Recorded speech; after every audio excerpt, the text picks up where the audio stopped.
What's up, guys? Welcome back to the channel. Today we're going to be going over the book Atomic Habits, by an easy way, a proven way to build good habits and break bad ones, by Thomas Woolstenfeld. Published in 2018, Atomic Habits is a widely read book that explores the science and practice of habit formation and change. It has become one of the more influential self-improvement behavioral change books in recent years. The term atomic habit refers to a very small habit, tiny changes, which when repeated consistently lead to significant results. As one summary puts it, changes that seem small and unimportant at first will compound into remarkable results if you're willing to stick to them for years. Thomas Woolstenfeld.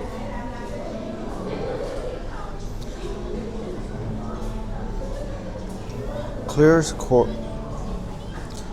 core insight is that many people overemphasize big goals, dramatic transformation, or bursts of willpower, and underappreciate the power of small, consistent actions and system design. The habits we repeat, the environment we live in, and the identity that we adopt.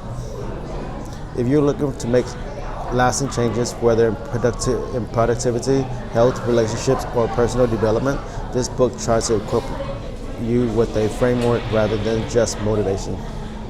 Core messages. Here are some of the central lessons of the book Atomic Habits. Small habits compound. The metaphor Clear uses that habits are like atoms of our lives, tiny, often invisible actions that accumulate into larger outcomes. Systems over goals. Instead of being fixated on a goal, like for example losing 10 pounds or writing a novel, focus on the system. What do you do daily? The environment, the cues and responses. As Clear states, you do not rise to the level of your goals, you fall to the level of your system.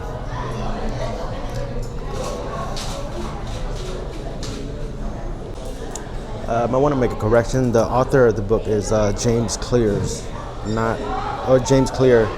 not Thomas Woolstenfeld.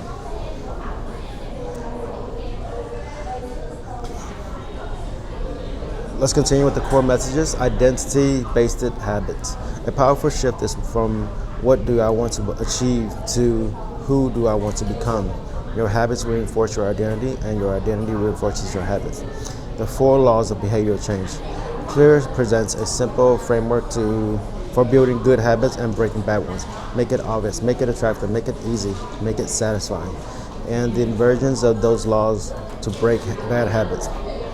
Environment matters greatly. Rather than solely relying on willpower, you should design your environment so that the right habits are easier and the wrong ones are harder.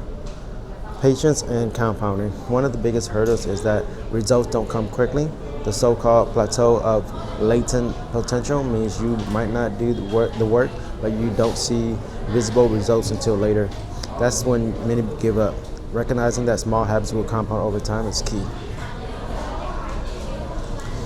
Structural and chapter highlights. While the book has many chapters, I'll summarize the major sections and pick out some of the most important ones. Part 1, the fundamentals. Here, Clear introduces what a habit is, why tiny changes matter, the notion of compounding habits, and the role of identity. For example, Chapter 1, the surprising power of tiny habits, shows how small improvements 1% better adds up. Others discuss how outcomes are lagging indicators of habits. A few salient points. Habits are the compound interest of self-improvement. Our outcomes are determined by the systems and the everyday actions, not only the big goals. He also introduces the habit loop. Cue, results to craving, results to response, results to reward. Cue, craving, response, reward. Understanding this loop helps you design change. Part 2, the first law, make it obvious. In this section,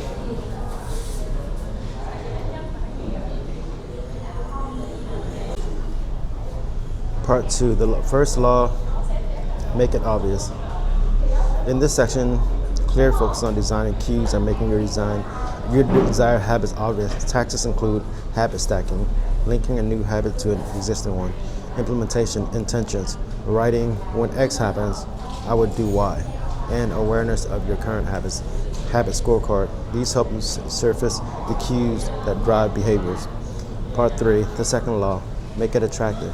Here, the focus on craving and how to make habits appealing. Clear introduces concepts like temptations bundling, pairing a habit you want with something you enjoy, and reframing habits so that they feel more attractive. He also discusses the role of dopamine, reward anticipation, and how we can design rituals to support our habits. Part 4, the third law, make it easy. This section focuses on reducing friction, simplifying habits, and using the 2-minute rule. When you start a new habit, make it take 2 minutes or less. Also, it emphasizes that mastery takes repetition, not perfection. The fewer steps between you and good behavior, the more likely it to occur. Part 5, the fourth law, make it satisfying. When a habit is satisfying, you get immediate positive reinforcement. It's more likely to stick. Clear explains how to use tracker, accountability, and small rewards. He also discusses how breaking a bad habit means making it unsatisfying, hard to do, and removing the immediate reward. Part 6, advanced topics and conclusion. Clear shows how to use habits for complex systems, how to respond to plateaus, how to review and refine habits, how habits relate to mastery, how your identity evolves, and how to create a culture of habits. He emphasizes that creating good habits is easier when you embed them into identity and system than when you rely on motivation. Major themes and insight. Here are some cross-cutting themes that are especially valuable. Identity and self-image. One of the most powerful shifts, instead of "I want this outcome," ask, "What kind of person would achieve this?" Habits then become votes for that identity. Clear writes, every action you take is a vote for the type of person you wish to become. For example, instead of saying, "I want to write a book," you might say, "I'm a writer." Then each habit, writing a paragraph, reinforces that. System over goals. Goals set directions, but systems produce results. Clear emphasizes that goals are useful to decide direction, but systems are what move you day to day. A focus on system keeps you engaged even after goals are achieved, or if they aren't yet achieved. For example, if your goal is to lose 20 pounds, your system might be go to the gym 3 times a week, eat vegetables at lunch.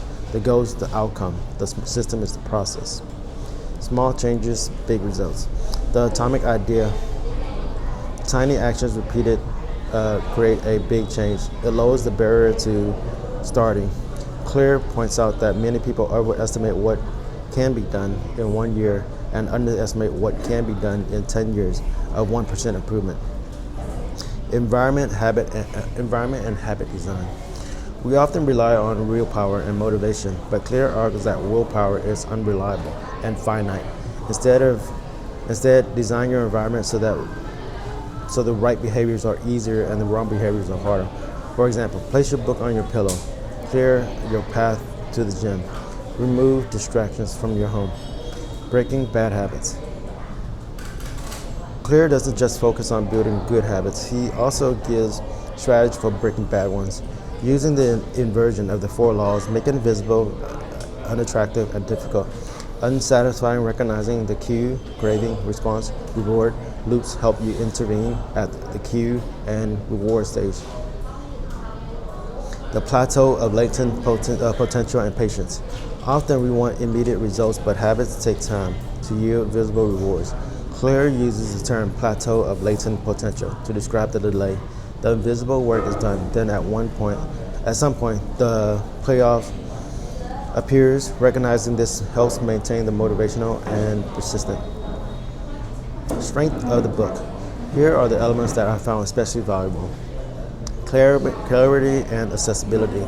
The writing is clear, the framing is simple, and the example is practical. It is not overly theoretical. Actionable framework. The 4 laws provide a structure you can work with, not just inspiration. Behavioral change focus. Much of self-help focus on motivation or think big. This book focuses on habits, environment, systems, and everyday steps. Broad applicability.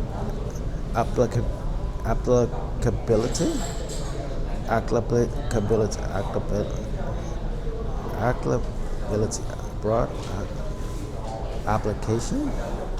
Whether you want to build health habits, productivity habits, relational habits, or learning habits, the framework applies. Reframing identity and long-term view. The emphasis on identity and compounding is powerful from long-term sustainable change.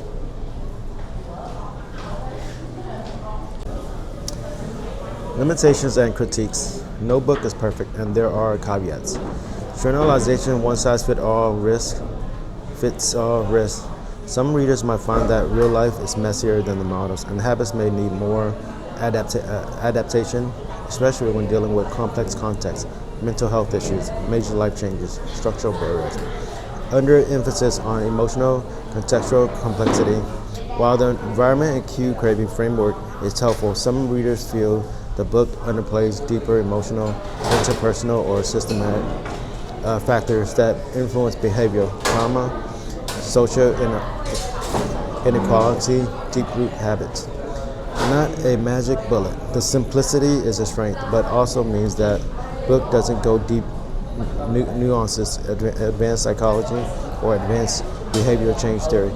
For someone already well-versed in behavioral changes, it may feel repetitive or introductory. Execution's still hard. Even armed with the framework, the hardest part is consistency. Environment, upkeep, identity shift. Many readers comment, the principles were obvious, but doing them well is a challenge. For example, the practical stuff throughout the book is all good, but for me, one of the biggest impacts was the idea of using your daily actions as votes on the kind of person you want to become. Delayed outcomes may frustrate.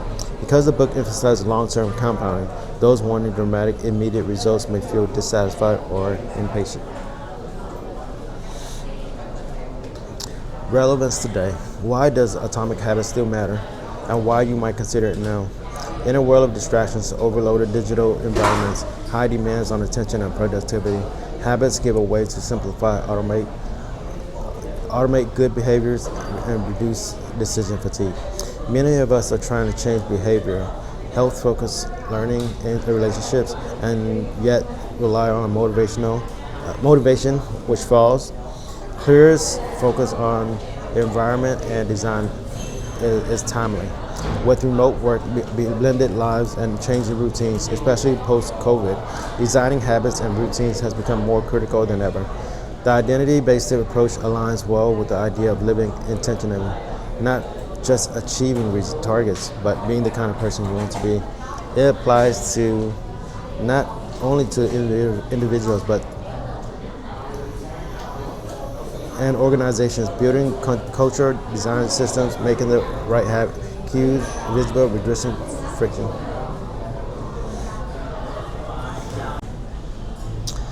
How to apply the lessons. Here are some ways you might take the book's lessons and apply them, especially if you live in the U.S. in Texas context, but broadly applicable in your own life. Start with identity. Ask yourself, what kind of person do I want to be?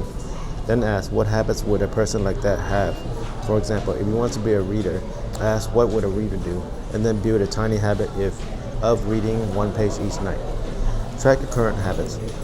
Use a simple habit scorecard. List your current habits, good or bad, and note cues and triggers. This gives you awareness of your behavioral patterns. Clear suggests this in the early chapters. Use the 4 laws to build a new habit. Make it obvious. Leave your book on your pillow. Set a reminder. Make it attractive. Pair reading with your morning coffee. Temptation bundling. Make it easy. Start with reading one paragraph or 5 minutes. Make it satisfying. Mark it R in the tracker and give yourself a little internal reward. For any habit you want to build, follow the same structure. Number 4, use the inversions to break a bad habit. For example, if you spend too much time on social media, make the app invisible. Remove from home screen. Make it unattractive. Change icon to gray. Make it difficult. Log out each time. Make it unsatisfying. Set a timer or track usage and show how much time wasted. Number 5, design your environment. Recognize that you will take the path of least resistance. Make good behaviors easier. For instance, if you want to exercise, put your gym clothes out the night before. Park far away from your desk. Choose a gym nearby, etc. If you want to eat healthy, prepare healthy snacks. Remove junk food. Keep water bottle handy. The structure of your environment will influence your success. Number 6.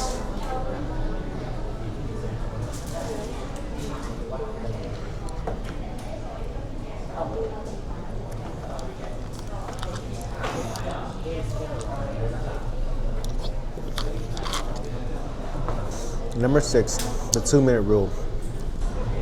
When starting a new habit, make it take less than 2 minutes to do. The idea is to lower the threshold so you can overcome the inertia of starting. For example, instead of write for an hour, start with write one sentence.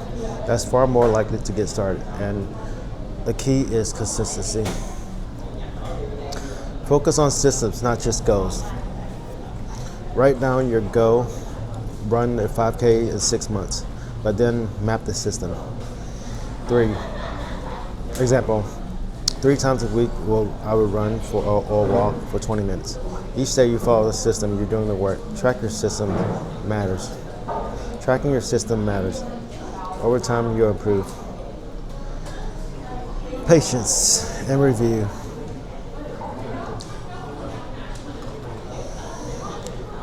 Because changes compound and results may be delayed, schedule regular reviews, monthly check-ins, streak tracking, reflecting on what's working and what's not. If you plateau, tweak the system rather than abandon it. Clearly emphasize that mastery comes from iteration and continuous refinement. Scale over time. Once you build a basic habit, you can increase gradually. For example, reading one habit leads to reading 10, then 30. Exercising 5 minutes leads to 30 minutes. Saving $20 a month leads to $200 a month. The key, start small, then escalate. Align everything with your life context. Because you live in Port Neches, Texas, U.S. Consider local habits, for example. If you want to build an outdoor running habit, take advantage of the local climate, but watch for heat, humidity.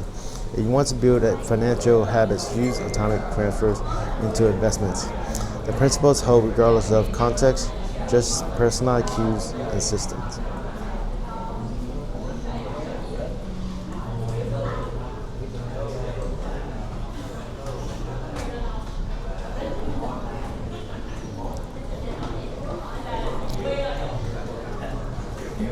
My reflections. Here are some of my personal reflections after reading and digesting this book.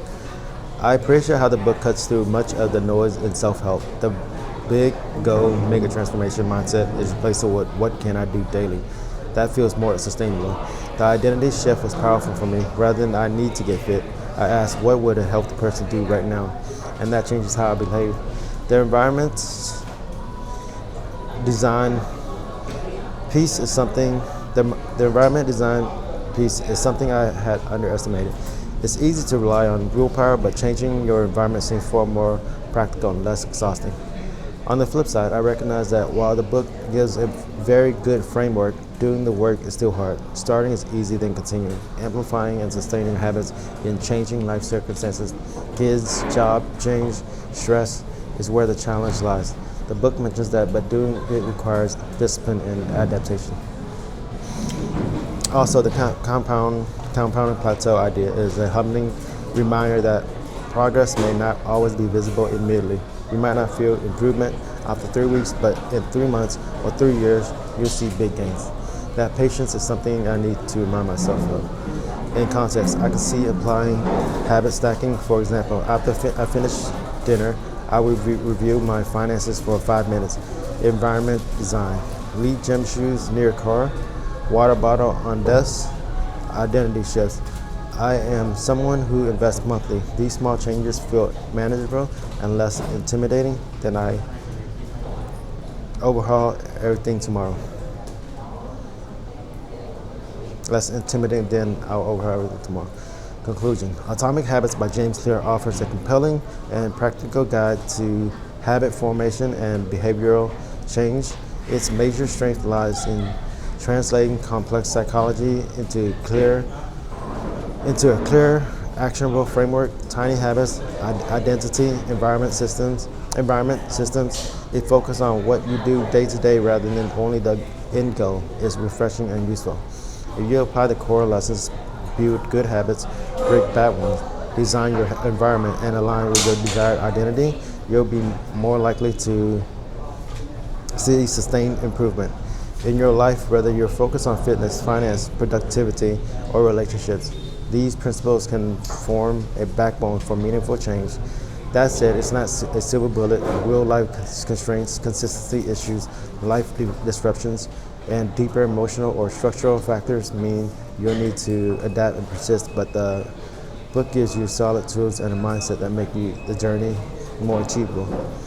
If you like, I can also prepare a chapter by chapter detailed breakdown of the book, including key quotes, or generate a set of reflection questions worksheet based on its principles to help you apply it. Would you like me to do that?